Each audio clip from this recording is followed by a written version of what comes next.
In this world, each of our lives is unique. Some are smooth sailing, some are full of ups and downs. Some are wealthy, while others are poor. So, what kind of life is a meaningful one? I think most people would say a successful career, a happy marriage along with fame, status, and wealth.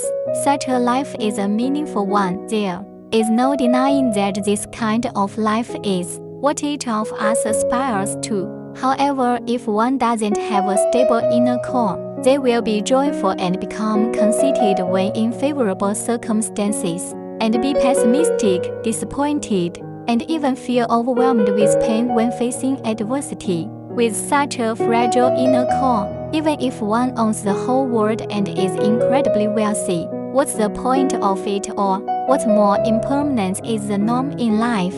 How can anyone have a lifetime of only favorable or adverse circumstances? Therefore, during the journey of life, whether we are in favorable or adverse situations, we should face them with an ordinary and calm mind. What matters in life is the process, not the result. We come into this world with nothing and we will leave with nothing. Whether life is good or bad, there is no absolute meaning, because everyone will eventually meet the same end. When we leave this world, we can't take even a tiny bit of all the fame, status, and wealth that we possess externally. The only thing we can take away is the quality of our soul. Our soul is the true essence of ourselves. Whether we have a noble or a base soul depends entirely on our cultivation in this mortal world. Life is a spiritual cultivation journey. Spiritual cultivation means tempering our minds in the mundane world. Chanting scriptures is to help us understand the truth and achieve enlightenment. True spiritual cultivation starts after enlightenment, applying the wisdom from the scriptures to the practice of our work and daily life, and cultivating our inner selves in the process of practice. We should maintain the unity of knowledge and action. What exactly is the unity of knowledge and action? It means keeping our thoughts and actions consistent. Here, the thoughts refer to those that conform to the principles of heaven, the laws of nature, and the Tao, rather than those driven by desires.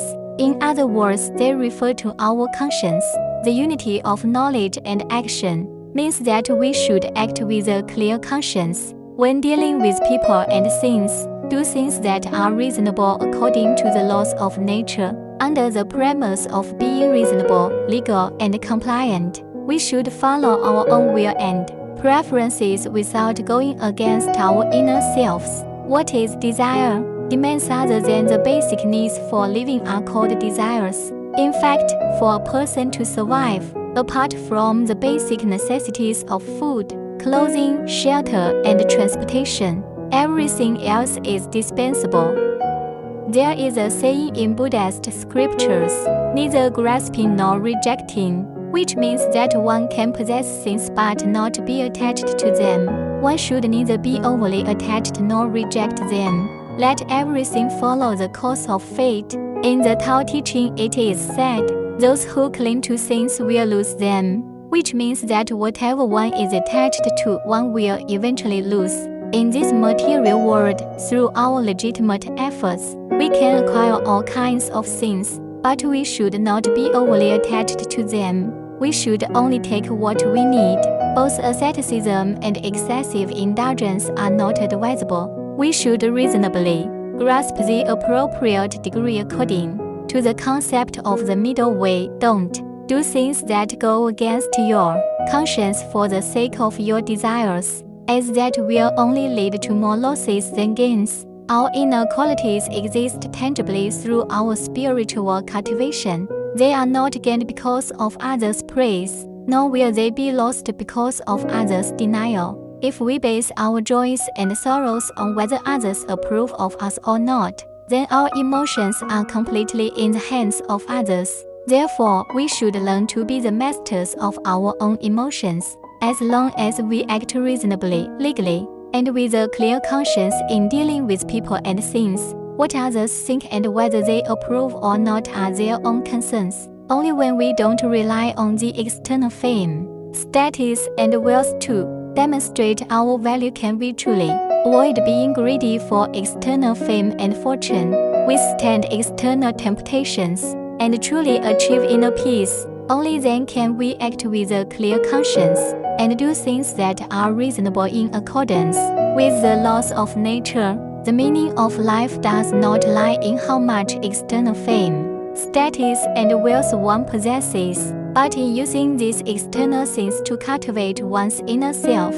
Through the experience of this material world, we can grow our inner selves and elevate our souls. In the experiences of work and life, we should temper a true heart that is not elated by material gains, nor saddened by personal losses, and that remains unshaken by the external environment, thus having a stable inner core. Life is a spiritual cultivation journey, and there is no need to add the thought that I am practicing cultivation. Everything should be natural. We work and live naturally, and through all external circumstances, we reflect on the state of our inner nature, on whether we have a good grasp of the measure in our actions, whether we have gone too far or fallen short. Then we appropriately adjust our mental states and correct our behaviors until our unshaken true hearts are revealed. We return to the true nature of humanity and retrieve our simple and pure original minds.